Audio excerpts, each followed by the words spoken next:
2 Samuel, capítulo 18, versículo 9.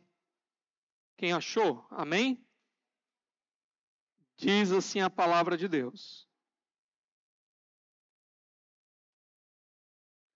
Durante a batalha, Absalão, montado em sua mula, encontrou-se com os soldados de Davi.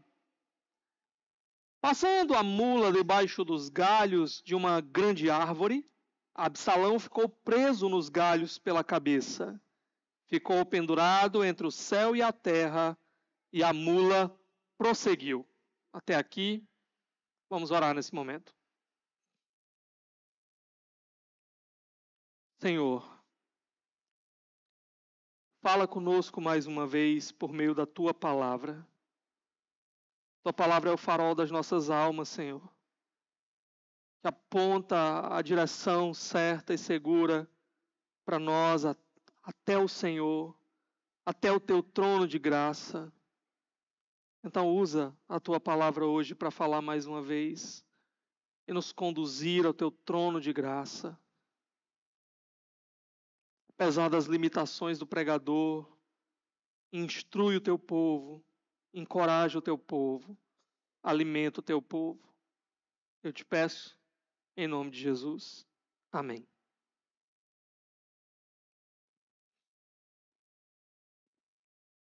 Irmãos, talvez eu já tenha compartilhado com vocês em algum momento. Obrigado, meu irmão. Uma história que o James Braga, ele tem um livro chamado Como Preparar Mensagens Bíblicas. E aí nesse livro ele coloca essa ilustração interessante de um homem que saiu de casa um dia, ele estava indo para o seu trabalho, e de repente, ao passar por um mercado, ele dá de cara com a morte.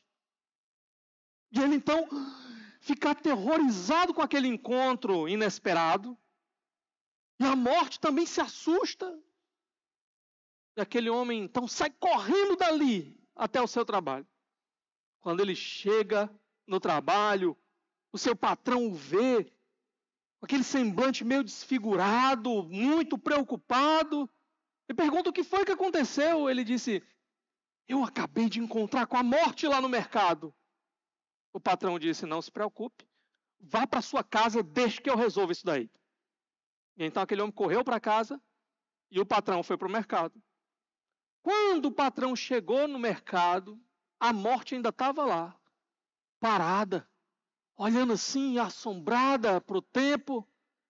Ele chega então e diz: Dona Morte, como é que você faz um negócio desse? O meu funcionário chegou passando mal. E a morte diz assim: mas eu é que estou aqui quase passando mal. Porque eu tinha um encontro com ele hoje, marcado hoje, mas era lá na casa dele, não era aqui no mercado. Moral da história? Não dá para fugir desse terrível encontro. Há um dia de acerto de contas, né? Aquele homem, mandado pelo patrão, volte para sua casa, fique lá que eu vou resolver. E era exatamente lá onde a morte havia marcado o encontro.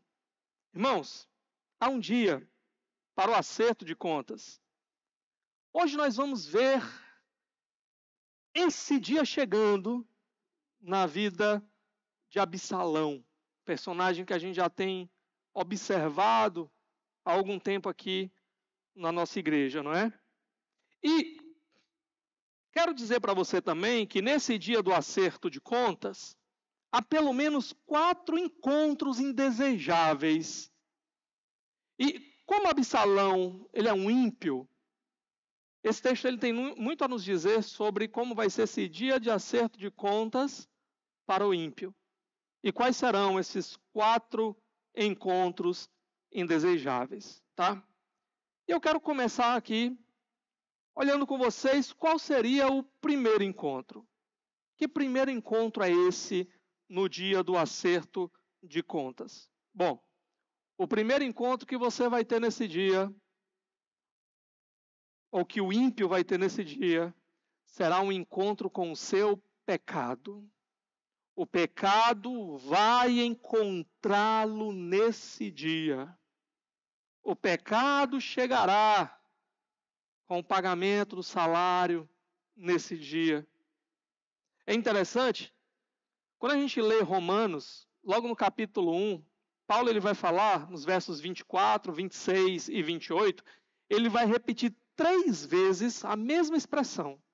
Falando de homens que se entregaram ao pecado, ele vai dizer assim, ó, e Deus os entregou. E essa entrega que Deus faz, é Deus entregando aqueles homens para que o próprio pecado deles, no qual eles tinham tanto prazer, estavam tão agarrados, animados, agora esse pecado se voltasse contra eles como uma forma de juízo. Ok? O que será que o pecado trará para o pecador naquele grande dia em que ele vier entregar o salário do pecador? Aqui no texto de Romanos, Paulo ele vai usar algumas expressões para falar do que acontece, o que esse pecador recebe do pecado quando Deus o entrega a ele mesmo. Quando Deus o entrega para se lambuzar na lama do pecado. Ele fala que o pecado vai entregar impureza, degradação, mentira, vergonha, indecência, castigo, reprovação. E por fim a gente sabe, o salário do pecado é a morte. A morte. Agora, nós estávamos vendo o início dessa batalha entre o exército de Davi e o exército de Absalão. E quando a gente chega aqui no verso 9, é como se a câmera, imagina aí um filme, o filme estava registrando a batalha e a câmera agora dá um zoom em Absalão. E nós começamos a ver agora o que vai acontecer com Absalão. Então, olha comigo novamente o verso 9. O texto diz assim: durante a batalha, Absalão, montado em sua mula, ou em sua jumenta, depende aí da sua tradução, encontrou-se com os soldados de Davi. Passando a mula debaixo dos galhos de uma grande árvore, Absalão ficou preso nos galhos pela cabeça. Ficou pendurado entre o céu e a terra, e a mula prosseguiu. Absalão, certamente nesse momento, lembra, a batalha estava acontecendo dentro de uma floresta. Um lugar muito complicado, um lugar cheio de árvores, um lugar muito propício para que acidentes aconteçam. Então Absalão, provavelmente tentando fugir aqui de soldados de Davi, ele acaba ficando enganchado nessa árvore. O texto fala que ele ficou enganchado pela sua cabeça, mas existem alguns escritos da tradição judaica que vão falar que ele ficou enganchado pelos seus cabelos, ok? O texto hebraico aqui, ele não vai usar a palavra cabelo, ele vai usar a palavra cabeça. Porém, se você voltar um pouquinho aí no capítulo 14, no verso 26, tem uma coisa interessante. O texto diz assim, ó: sempre que o cabelo lhe ficava pesado demais, ele o cortava e o pesava. Eram 2,4 kg, segundo o padrão do rei. O texto diz que ele cortava o cabelo aqui, mas literalmente no texto hebraico é que ele cortava a cabeça, ok? Querendo espirrar. Deixa eu beber água, ver se passa.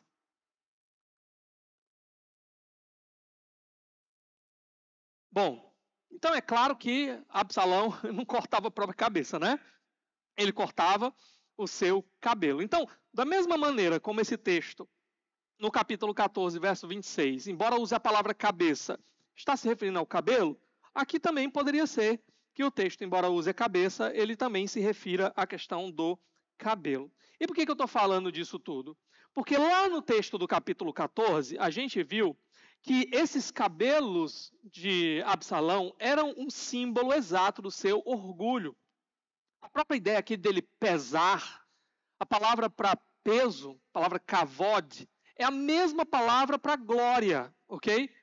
vai depender muito do contexto apenas. Então aqui era um símbolo da glória que Absalão atribuía a si mesmo. Era um símbolo, é como se fosse uma coroa da sua glória pessoal, do seu orgulho pessoal. Então Absalão aqui, ele agora está capturado exatamente pelo símbolo da sua glória, pelo símbolo do seu orgulho. O seu pecado o encontrou e o deixou capturado, seguro ali naquela árvore. Esse é um ponto aqui interessante, tá? Outra coisa, ele está preso na árvore entre o céu e a terra. O autor faz questão de frisar isso. Entre o céu e a terra. Ele podia ter dito só, ele ficou preso na árvore. Mas ele escolhe acrescentar aqui que foi entre o céu e a terra. O que ele quer dizer para a gente? Basicamente, que Absalão, ele é alguém rejeitado pelo céu e rejeitado pela terra. Um homem tão orgulhoso, tão cheio de si, ele está agora ali, pendurado numa árvore, entre o céu e a terra, rejeitado pelo céu e pela terra. A sua mula aqui, ela foge. É interessante que a figura da mula, ela era um símbolo de um animal próprio para a montaria de reis, dos reis. A gente viu isso um pouquinho quando a gente estudou o livro de Juízes também, essa figura, tá? Mas o foco aqui, ao descrever que ele ficou pendurado e a mula foi embora, era que o reinado estava sendo o quê? Arrancado dele. O reinado que ele tanto cobiçou, que ele tramou de todas as maneiras para conquistar, o símbolo desse reinado, essa mula aqui, está indo embora. Está deixando ali abandonado pelo céu e pela terra. É interessante também, irmãos, Absalão, ele seria o sucessor de Davi. Se ele tivesse tido paciência, humildade, esperado o momento certo, tivesse confiado no Senhor e dependido do Senhor, o reino era dele. Mas ele achou que deveria tomá-lo pelas próprias mãos, que ele deveria usufruir disso agora. Afinal de contas, ele era o grande Absalão. Esse reino tinha que ser dele, e o quanto antes melhor.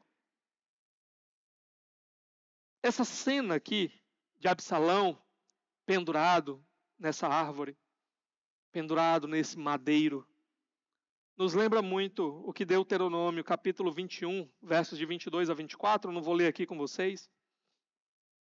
Ele fala sobre a expressão maldito todo aquele que for pendurado no madeiro, que for morto e pendurado no madeiro. É um símbolo de maldição. É interessante, então, que Absalão, por meio de todos esses detalhes aqui que o autor ele vai usando para atiçar a nossa imaginação, fazendo referências indiretas a diversos momentos da história aqui, símbolos da história desse povo, ele mostra Absalão como esse símbolo de alguém alcançado pelo próprio pecado e símbolo de maldição ali. Outra coisa também que eu acho interessante é que esse mesmo texto de Deuteronômio, ele foi utilizado como uma referência a Jesus, lá em Gálatas capítulo 3, versos de 3 a 14. Eu também não vou ler com você, você pode ler depois, se você quiser. Mas o ponto ali é que Jesus, ele foi feito maldição por causa dos nossos pecados. Absalão aqui, ele está sendo amaldiçoado por causa dos seus próprios pecados. O pecado agora chegou na forma de uma maldição para encontrar-se com ele. Mas Davi não. Davi é aquele que nunca cometeu pecado. Davi não, perdão, Jesus, né? Jesus não. Jesus é aquele que nunca cometeu pecado. Jesus é aquele que os nossos pecados foram colocados sobre ele. E ele foi tratado como se maldito ele fosse, pendurado no madeiro. Quando eu é que deveria ser amaldiçoado e pendurado nesse madeiro. Jesus foi colocado ali para pagar o preço que eu era incapaz de pagar. E assim, me dar a eternidade, a glória que eu jamais seria capaz de merecer. Que grande, maravilhosa bênção, meus irmãos. É a cruz do nosso Salvador para nós. Bom, o pecado encontra Absalão no dia do acerto de contas.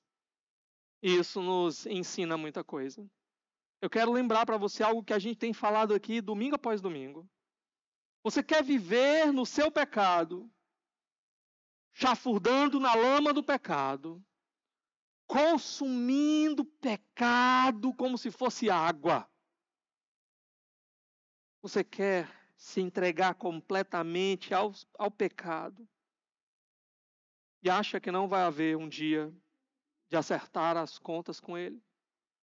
Você acha que haverá um dia em que ele não vai aparecer para cobrar a dívida, que ele não vai aparecer para te dar o salário que ele promete? Ele promete felicidade, alegria. Mas a palavra já nos diz qual é o salário que ele entrega: a morte. Você quer desobedecer a Deus? Dar as costas para Deus, se entregar ao pecado? Você quer abandonar a Deus, o povo de Deus? Não quero mais saber de igreja, eu quero viver no meu pecado? Você quer desonrar a sua família? Eu preciso desfrutar do meu pecado, senão não vou ser feliz. E para isso não interessa se a minha família vai sofrer, se a minha esposa vai sofrer, se meus filhos vão sofrer, se meus pais vão sofrer. Você quer se colocar em negócios ilícitos? Não, pastor, porque eu descobri que esse jeito aqui é mais fácil. Ele trabalha, nunca tem resultado de nada, mas agora chegou a minha vez. Esse esquema que me apresentaram aqui vai dar certo. Já tem gente, faturando muito. Você quer ir por esse caminho? Você quer enganar os outros? Quer se enfiar no vício? Quer usar os outros? É isso que você quer fazer? Pois eu quero lhe dizer, o pecado virá cobrar. E você não vai ficar feliz no dia do acerto de contas. Quando o pecado bater na sua porta, você não vai ficar feliz. Você acha que Absalão estava feliz nesse momento pendurado naquela árvore? Entre os céus e a terra? Nesse dia em que o pecado, enfim, o alcançou, o apanhou pela cabeça. Você acha que ele estava feliz? Por isso eu digo para você, arrependa-se hoje. Arrependa-se hoje. Fuja enquanto há tempo. Dê meia volta. Dê as costas para o seu pecado. Corra para o Senhor. Faça isso enquanto é tempo. Não ache que você sempre vai ter um novo dia. Não ache que sempre vai haver um amanhã. Uma nova oportunidade. É hoje. Arrependa-se, corra para o Senhor hoje. Absalão não teve mais tempo. Ele foi apanhado, teve esse encontro com o seu pecado. E a gente chega então no nosso segundo encontro. Segundo encontro indesejado aqui no dia do acerto de contas é o encontro com o juízo de Deus. Absalão vai ter um encontro agora, o juízo de Deus vai alcançá-lo. Você pode fugir o quanto você quiser, mas você não vai conseguir fugir para sempre. Lembra o que está escrito aí no verso 8 do capítulo 18?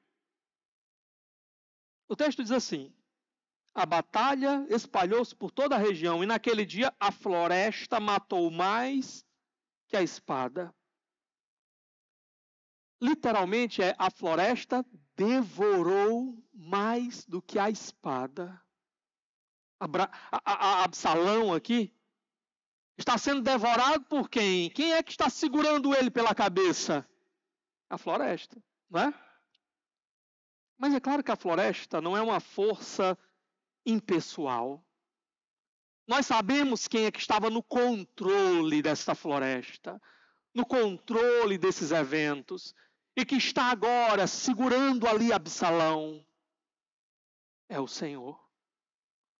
Essa é uma maneira de dizer que Deus lutou por Davi. E que Deus, controlando as circunstâncias, causou mais danos ao exército de Absalão do que o próprio exército de Davi. Deus agora agarrou Absalão. Eu não posso terminar esse culto hoje sem fazer uma citação aqui, porque senão a Aline vai ficar chateada comigo. O C.S. Lewis, no livro As Crônicas de Nárnia, há um momento que ele fala do encontro de uma menina, uma personagem chamada Jill, e ela se encontra então com Aslan, que é um leão poderoso, magnífico, uma figura ali, uma representação de Jesus. E nesse encontro ela fala assim, Aslan, ela está com medo, né? Ela está diante daquele leão, ela está conhecendo ele agora, já tinha ouvido falar. E ela diz assim, você devora meninas, né? Será que ele vai me devorar? Eu vou morrer agora? E ele responde assim, já devorei meninos e meninas, homens e mulheres, reis e imperadores, cidades e reinos. Respondeu o leão, sem orgulho, sem remorso, sem raiva, com a maior naturalidade. Aqui está o Senhor, com mais um aspirante a rei, segurado pela cabeça, pronto para devorá-lo. O Senhor é aquele que dá a vida, é aquele que tira a vida, é aquele que levanta reis, é aquele que derruba reis. E ele está aqui pronto para devorar Absalão. A soberba de Absalão foi a sua ruína. Deus não o deixará impune. Deus o encontra aqui. O juízo de Deus o encontra aqui no dia do acerto de contas. E eu quero dizer para você, não ache que o Senhor não te vê. Absalão estava lá, tramando seus planos, lutando essa guerra e talvez imaginando, nada vai me acontecer, é só mais uma guerra. Eu vou derrotar porque o meu exército é maior, vou ser vitorioso e atingir os meus objetivos. O que estava ausente aqui, em todos esses planos e projetos de Absalão? Deus. Deus. E eu quero dizer para você, Deus nunca está ausente. Os olhos do Senhor estão em todo lugar a contemplar os maus e os bons, diz a palavra do Senhor. Deus te vê. Deus te vê quando ninguém mais te vê. Deus te vê. Deus te vê onde ninguém pode acessar. Deus te vê. Ele vê o seu coração, ele vê a sua mente. Ele vê quando você está sozinho. Ele vê as suas intenções. Deus te vê. Você pode se entregar ao pecado e por algum tempo achar assim, bom, nada aconteceu até agora. Está tudo dando certo, não sofri nenhuma consequência. Parece que eu posso realmente desfrutar dessa vida e não vai ter acerto de contas nenhum. Sabe? Deus pode estar sendo paciente com você. Deus pode estar te dando mais uma oportunidade de arrependimento, de se voltar para Ele enquanto é tempo. Mas se não houver arrependimento, há um dia que Ele te apanhará. Há um dia que Ele vai te capturar. Há um dia que o juízo dele vai te encontrar onde quer que você esteja. E desse dia, ninguém escapa. O juízo vai te devorar. Tem uma outra questão interessante aqui. Os inimigos de Davi, ao longo dos textos aqui, né, de 1 e 2 Samuel, eles normalmente são afetados, né, na sua cabeça. Não sei se você já percebeu isso daí. Golias, por exemplo, recebeu ali uma pedra na testa. Quando caiu no chão, Davi Cortou o quê? A sua cabeça. Saul, que se fez inimigo de Davi. Davi não matou Saul. Mas quando Saul foi capturado pelo exército inimigo, o que foi que cortaram de Saul? A sua cabeça. Isbosete, filho de Saul. Davi também não estendeu a mão contra Isbosete. 2 homens tramaram aquilo, mataram Isbosete. E o que foi que eles levaram para Davi? A cabeça de Isbosete. Aitofel, o antigo conselheiro de Davi, ele morreu enforcado. Mais uma vez ele colocou uma corda sobre a sua cabeça. E agora, Absalão, como um desses inimigos de Davi, está ali, pendurado pela sua cabeça. É interessante que com os inimigos de Deus, é o que acontece também. Você pega lá no capítulo 4 de 1 Samuel, quando a arca do Senhor ela é capturada pelos amalequitas, pelos filisteus, e ela é levada lá e colocada dentro do templo de Dagon, como se fosse um troféu. Olha aqui o nosso Deus Dagon, ele venceu o Deus de Israel. O que acontece com aquela grande imagem de Dagon que tinha ali? Um dia que ele amanhece, caído no chão, com a sua cabeça cortada. O que aconteceu com o rei amalequita Agag? Que Deus havia dado a ordem para que Saul não deixasse nenhum dos amalequitas escaparem com vida. E Saul desobedeceu. Quando o profeta Samuel chega lá e ele vê Agag, o que ele faz? Ele corta a sua cabeça. Tudo isso daqui, meus irmãos, aponta para uma realidade. Deus é o único cabeça do universo inteiro e do povo dele. Ele é o grande cabeça. E ele tinha escolhido aqui Davi como seu representante, para ser o cabeça desse povo, como representante de Deus. E todos os usurpadores, aqueles que querem tomar o lugar de Deus como cabeça, aqueles que querem tomar o lugar do representante de Deus aqui, do rei ungido do Senhor aqui, todos eles acabam perdendo a sua cabeça, derrotados, provando isso como um símbolo do juízo de Deus que os alcança. Então, o juízo de Deus está aqui agora, tendo um encontro com Absalão. Ele está pendurado pela sua cabeça, pronto para ser devorado. E a gente chega no nosso terceiro encontro. Terceiro encontro indesejável no dia do acerto de contas. Com quem é que o ímpio se encontrará nesse dia?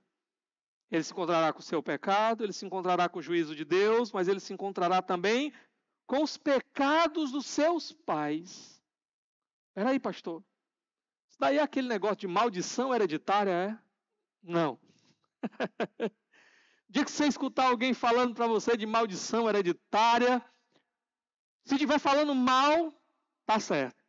Se estiver falando bem, aí você não dá muito ouvido não, tá? Foge. O que é esse negócio de maldição hereditária? A ideia de que os filhos estão amaldiçoados por causa dos pecados dos seus pais. Então eles recebem essa maldição dos pecados dos seus pais e eles estão fadados a repetir os pecados dos seus pais.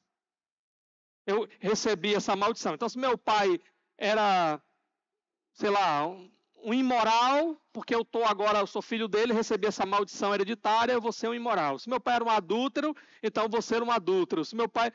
Essa é a ideia, basicamente, da maldição hereditária. E aí, como é que você resolve esse problema?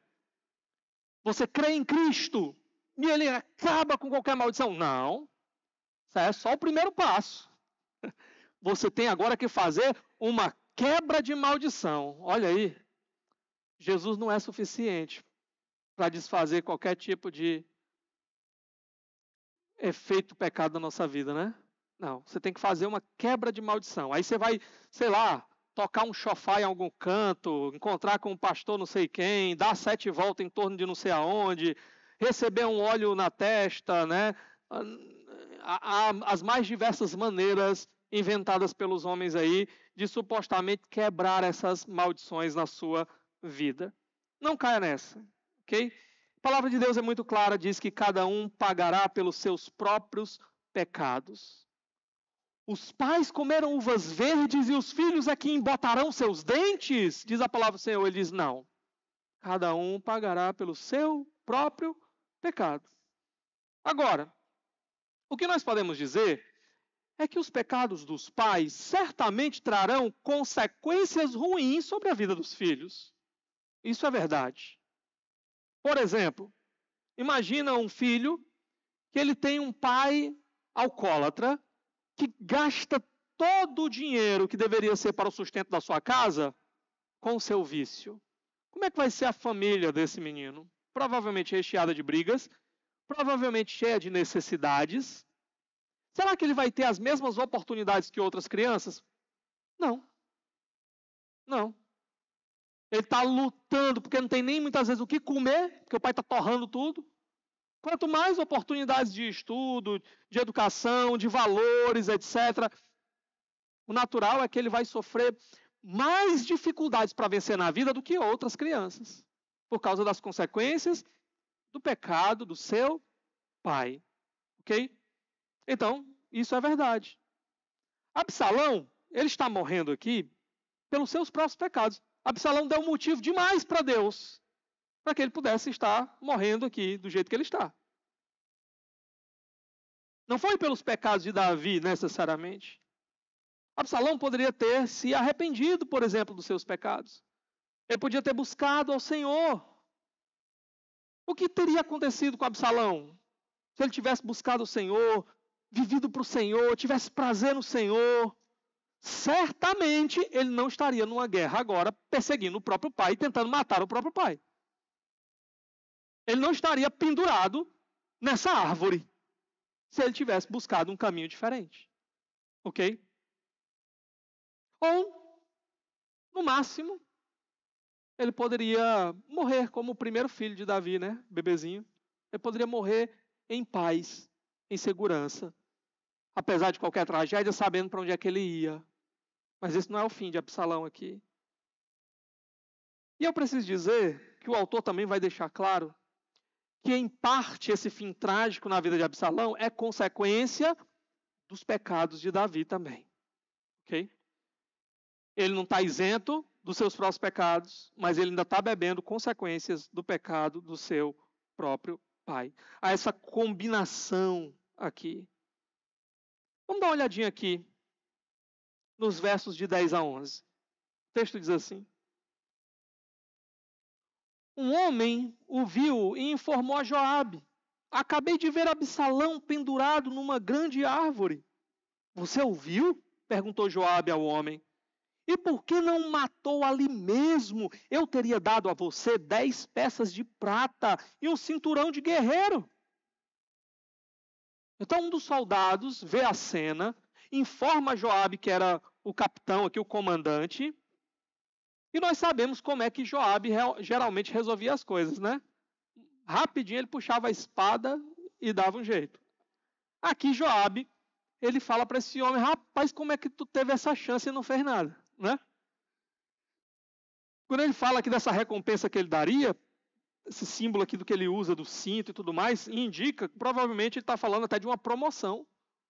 Tu deixaria de ser um soldado qualquer para ganhar agora um lugar aqui no exército, um posto avançado. E o que o soldado responde? Olha os versos de 12 a 13. Mas o homem respondeu: mesmo que fossem pesadas e colocadas em minhas mãos 1000 peças de prata, eu não levantaria a mão contra o filho do rei. Ouvimos o rei ordenar a ti, a Abisai e a Itai: protejam por amor a mim o jovem Absalão.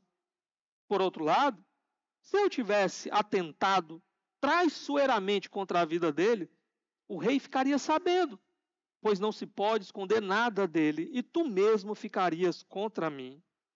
Olha os argumentos dele do porquê que ele não fez o que Joabe sugeriu. Primeiro, Porque ele ouviu Davi dando a ordem. Davi deu essa ordem publicamente, porque ele queria mesmo que todo mundo ouvisse, para que protegessem Absalão, para que Absalão não morresse. Segundo, ele sabia das consequências quando o rei ficasse sabendo. Quando o rei soubesse que esse soldado tinha matado o filho dele, o que vocês acham que ia acontecer com esse soldado? Então nota que ele fala aqui que nenhuma recompensa livraria ele do peso da mão do rei. E quando o rei viesse para cima dele, nem o Joabe ia ficar do lado dele, não. Joabe ia dar lá as moedas de prata, uma posição no exército, mas na hora que o rei viesse com a espada para o pescoço desse camarada aqui, Joabe era o primeiro a se fazer de desentendido, né? E por fim, basicamente, o que esse homem está dizendo é de que valeria ganhar o mundo inteiro e morrer sem poder aproveitar nada? De que adiantaria toda essa recompensa de Joabe se ele ia morrer e não ia poder aproveitar nada? Nota que ele tem uma perspectiva relativamente sábia sobre a vida, não é não? Uma perspectiva que falta, por exemplo, a muita gente que está aí se envolvendo no mundo do crime. Os caras estão arriscando tudo por uma vida que, na maioria das vezes, as estatísticas mostram, acaba muito cedo. Aí de que adianta? Conquistar tudo, roubar tudo e ter uma noite para aproveitar. Uma semana, um ano para aproveitar, 2 anos. E depois, acabou. Acabou.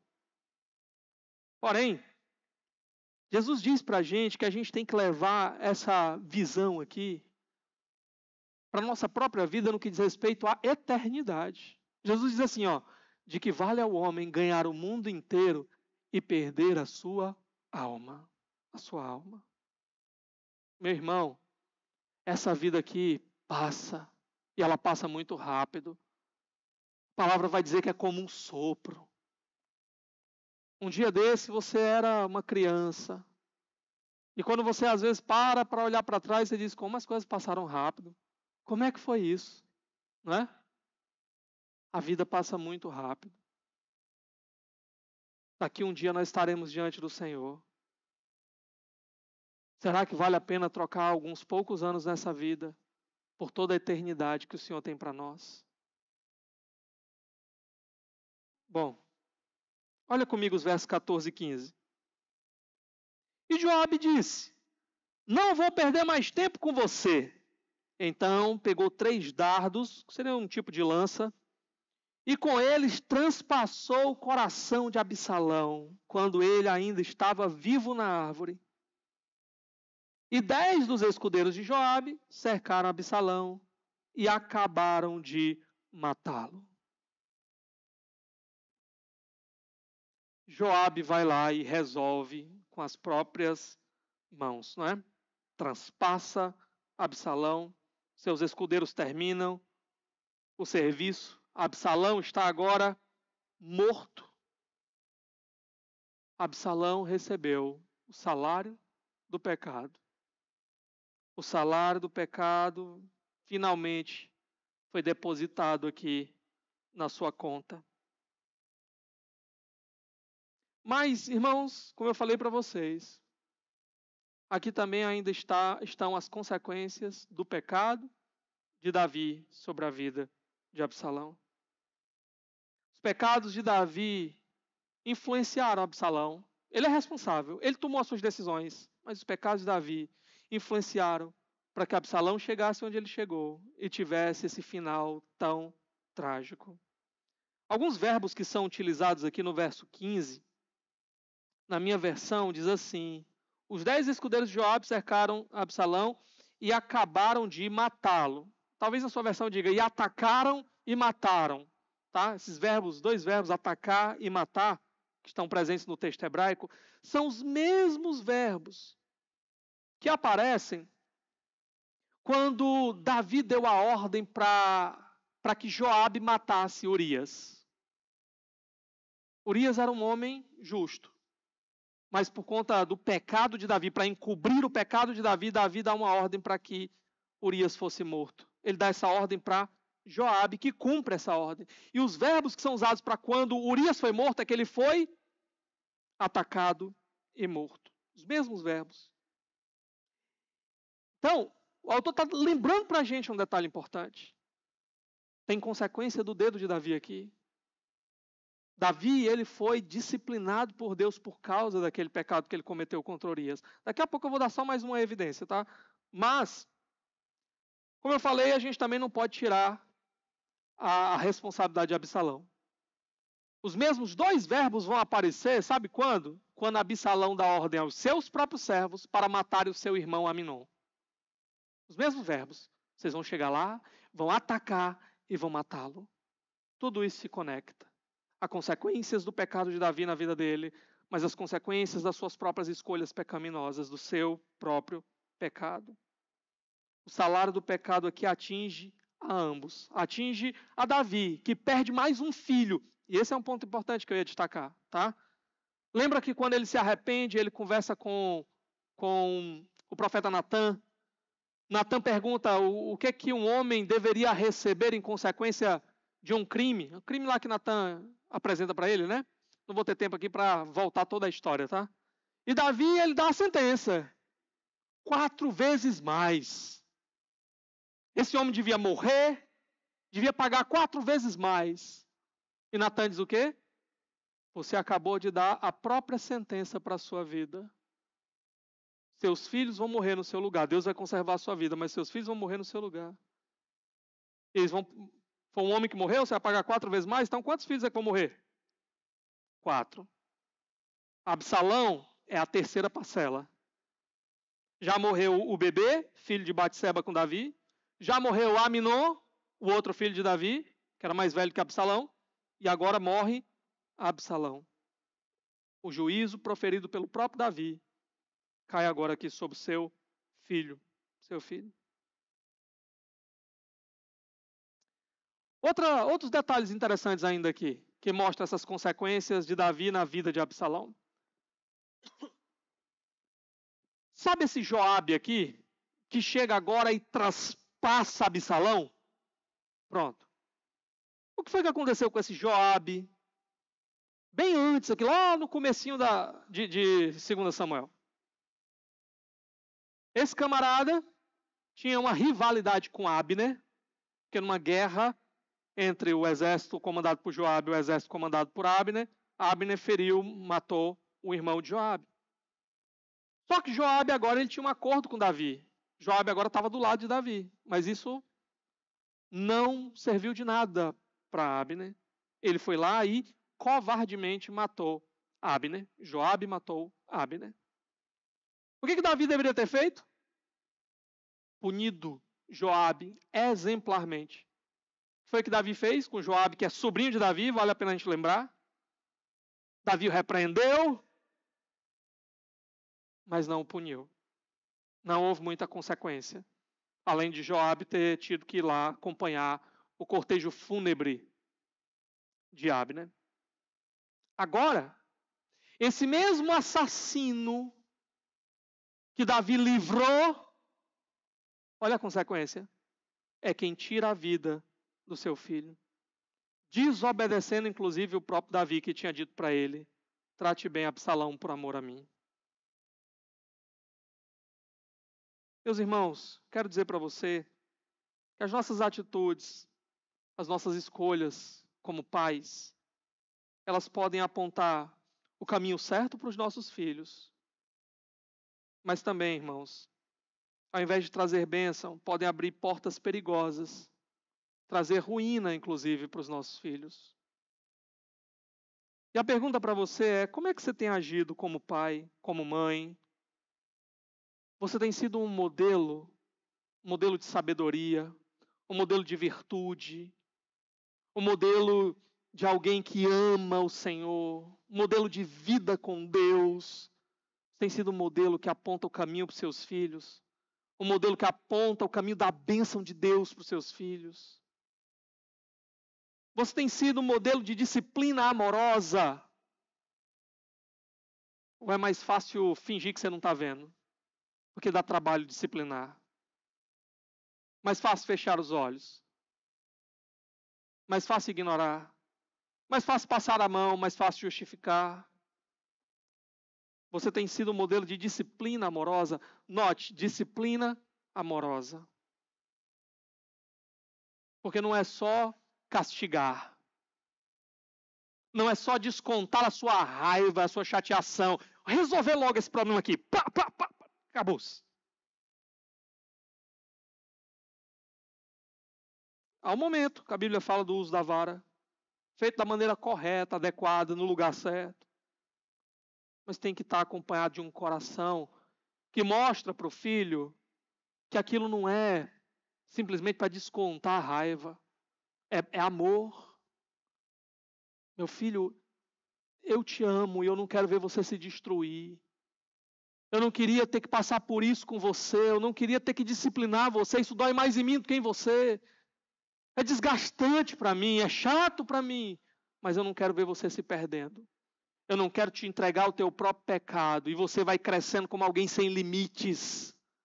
Por isso eu vou precisar disciplinar você. É uma disciplina que aponta para o caminho, que instrui, que corrige. Você tem gastado tempo com instrução dos seus filhos? Gasta tempo menos para dizer por que está errado, por que não está? Por que é pecado, por que não é? O que é que Deus diz sobre isso? Gasta tempo para mostrar o que a palavra de Deus diz.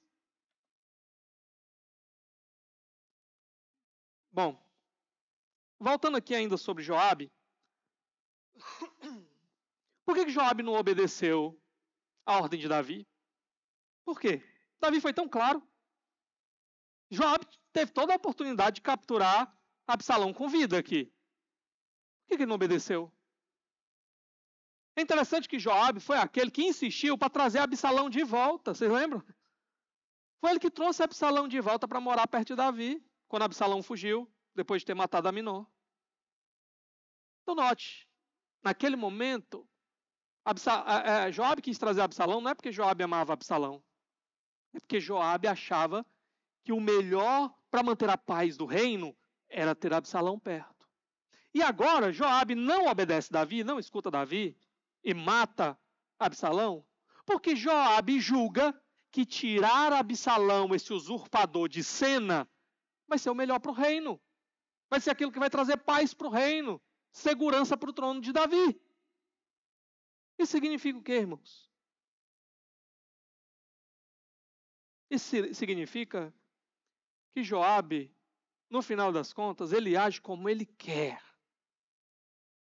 Joabe não está agindo como um servo do rei, ele está agindo como se ele mesmo fosse o rei, e ele é que sabe o que é melhor, o que é pior para o reino, e é ele que toma suas próprias atitudes. E isso é rebelião. Rebelião. Ele obedeceu Davi quando Davi mandou ele matar Urias. Não porque ele era obediente, porque ele achava que aquilo também seria o melhor para o reino. E agora ele faz do jeito dele. Joabe ainda vai ter um encontro também com seus próprios pecados e o juízo de Deus. Mas isso é bem lá para frente, tá? Bom, a gente chega então no nosso quarto e último encontro indesejável. Qual será esse último encontro no dia do acerto de contas? Será o encontro com a desonra, ok? O que aguarda o pecador não arrependido, que quer continuar no seu pecado, no dia do acerto de contas, é o quê? Um final absolutamente desonroso. É isso. Absalão queria deixar seu nome na história. A gente vai já ver mais um exemplo disso, como ele queria deixar o seu nome na história, ele queria ser visto como grande, como um soberano, um grande rei, um líder magnífico. Mas como é que ele termina? Qual é a imagem que fica de Absalão? Olha os versos 16 e 17 comigo. A seguir, Joabe tocou a trombeta para que o exército parasse de perseguir Israel, e assim deteve o exército. Retiraram o corpo de Absalão, jogaram-no num grande fosso na floresta e fizeram um grande monte de pedras sobre ele. Enquanto isso, todos os israelitas fugiam para casa. Bom, Joabe aqui conseguiu o que ele queria, matou Absalão, e ele trata de encerrar a guerra. Já está bom de batalha, de derramamento de sangue, ele toca a trombeta, ok? O plano de Absalão fracassou completamente. O rei impostor agora foi derrubado, e aqui há uma nova oportunidade de paz entre Israel, certo? Interessante que a última vez que nós vimos Joabe tocar a trombeta, a outra vez que aparece ele tocando a trombeta, é quando justamente ele acabou a guerra entre os exércitos de Judá, sob o comando de Davi, com os exércitos de Israel, sob o comando lá de Abner, ok? Então ele tocou a trombeta. Ali era uma batalha entre tribos, a tribo de Israel, a tribo de Benjamim e as outras tribos. Aqui agora a coisa mostra como ficou pior. Israel está numa situação muito pior, porque é uma batalha dentro da própria família. É a batalha entre Davi e seu filho, ok? Então, o encerramento dessa guerra traz uma nova possibilidade de unidade, de paz. Porém, olha um detalhe interessante. Aquela estratégia que Aitofel deu para Absalão, sobre como é que eles deveriam fazer para perseguir Davi e matar Davi, parece que essa mesma estratégia aqui ela foi usada por Davi contra Absalão. Olha aqui alguns detalhes. Primeiro, a estratégia de Aitofel era que eles viessem com um exército rápido, 12 mil homens contra mais ou menos uns 600 soldados de Davi, chegassem lá de uma vez, usassem o fator surpresa, aproveitassem que eles estavam cansados, isso ia causar pânico no exército. Eles começariam a fugir, eles capturariam quem? Davi. Só que aqui, quem é que entrou em pânico e começou a fugir, de modo que Absalão ficou desprotegido no meio dessa floresta? O exército de Absalão. Outro detalhe interessante.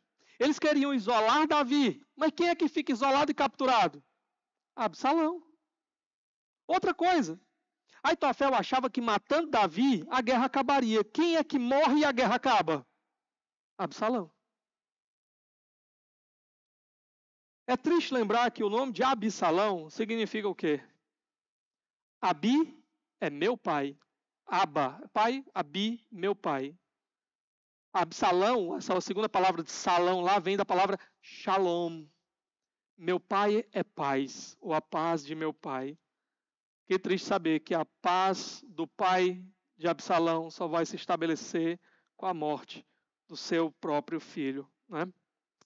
Bom, mas tudo indica aqui é o quê? Todas essas evidências de como aqueles planos se voltam contra Absalão e no final das contas Davi sai vitorioso, tudo isso mostra o quê, irmãos? O que Deus já tinha dito desde o começo. Ele frustraria os planos de Aitofel, de Absalão. Ele protegeria Davi. Ele traria Davi de volta. No final das contas, quem ganha essa batalha é Deus. Não é a estratégia militar de Davi, a força do exército de Davi, a experiência de Davi. Deus. É Deus quem está vencendo essa batalha. Bom, e como é que termina a história aí? Absalão, filho de Davi, agora era um rei, morre sem qualquer honra.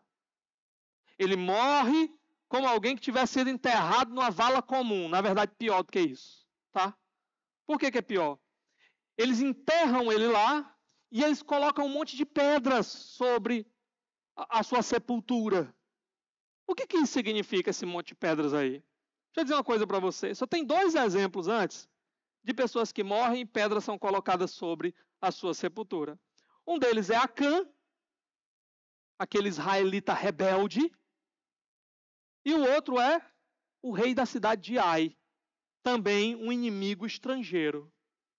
O que significa isso? Ambas essas figuras, elas terminam como símbolo de maldição e vergonha, e Absalão agora está se igualando a elas. Esse montão de pedras simboliza o quê? A maldição sobre Absalão e vergonha de Absalão. Mais um detalhe para você interessante. O que é que deveria acontecer com o filho, segundo a lei de Moisés, que fizesse o que Absalão estava fazendo aqui contra o próprio pai? Qual era a punição que ele deveria receber? Apedrejamento. Faz sentido, então, Absalão terminar com um monte de pedras sobre a sua sepultura? É um símbolo da sua maldição, da sua desonra. Absalão, ele morre ao contrário do que ele almejava. Bem ao contrário. Olha o verso 18. O verso 18 diz: quando em vida, Absalão tinha levantado um monumento para si mesmo no Vale do Rei, dizendo: não tenho nenhum filho para preservar a minha memória. Por isso, deu à coluna o seu próprio nome. Chama-se ainda hoje Monumento de Absalão. Só um detalhe antes de eu enfatizar isso daqui, tá? Absalão disse: eu não tenho nenhum filho. Como assim? Capítulo 14, verso 27, não fala de alguns filhos de Absalão? Vou voltar aqui com você, né? Ele teve 3 filhos e uma filha, chamada Tamar, que se tornou uma linda mulher. Lembra que na ocasião eu falei que o único nome mencionado era o nome de Tamar? Isso porque ele queria enfatizar o tamanho da desgraça que havia acontecido contra a sua irmã Tamar. Ele bota como uma homenagem a Tamar, não é? Mas ele tinha também outros filhos. Esses filhos não são mencionados em lugar nenhum. Não há o nome deles aparecendo em lugar nenhum.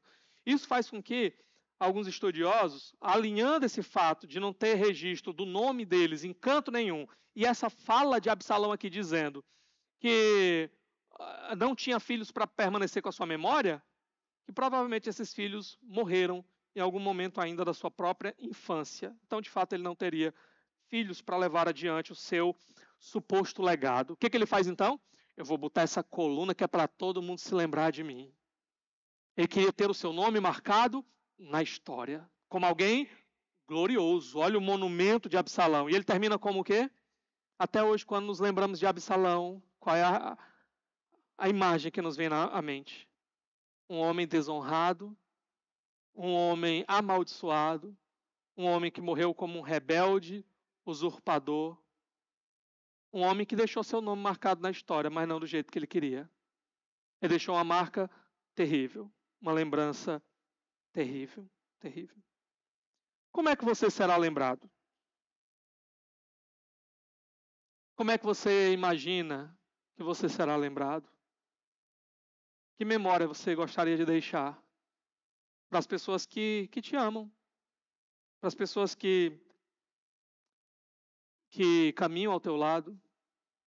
Infelizmente, quantas mães, pais choram? Choram por filhos que desgraçaram a própria vida. Choram pensando que esses filhos ainda poderiam estar ao seu lado se tivessem tomado caminhos diferentes na vida. Quantas famílias tiveram que mudar o nome ao longo da história? Porque o nome desonroso dos seus antepassados traria sobre elas prejuízo. Como você gostaria de ser lembrado? O pecado, ele quer te desgraçar, para que você termine como um tolo que desperdiçou a própria vida. E isso seja o máximo que lembrem acerca de você. Bom, Absalão morreu. Mas eu quero dizer para vocês, irmãos, pior não foi a morte de Absalão.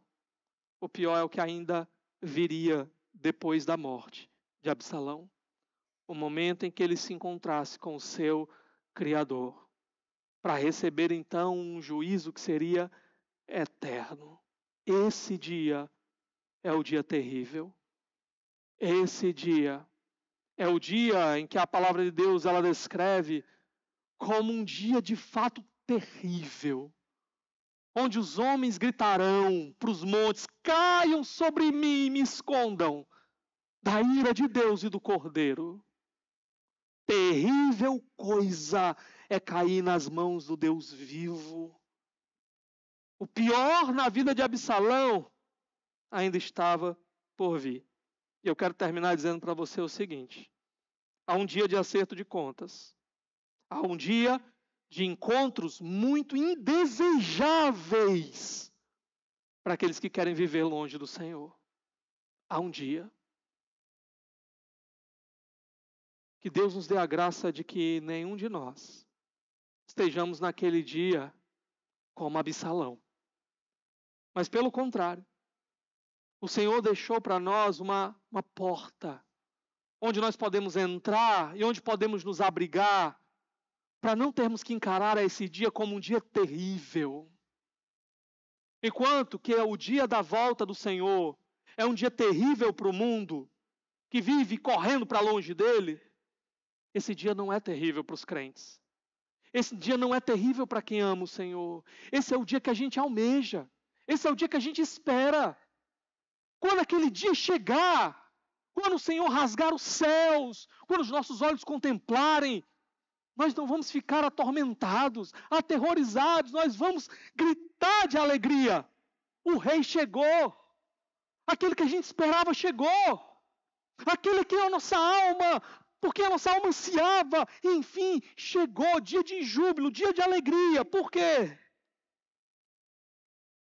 Porque todo o castigo que os meus pecados merecem já caiu sobre ele. Porque ele é aquele que tomou o meu lugar e recebeu o juízo de Deus no meu lugar. E com a sua vida e a sua morte pagou a minha dívida, pagou pela minha morte, pela minha dívida, pela minha condenação. Meus irmãos, naquele dia, aqueles que estão agarrados a Cristo podem até chorar, mas não será um choro de desespero. Será um choro de alegria, um choro de júbilo, porque todas as promessas do Senhor é de que naquele dia nós vamos ouvir o que nós sempre quisemos ouvir, a voz do nosso Salvador dizendo: venha, bendito de meu Pai, entra no descanso preparado para ti. Vamos orar nesse momento?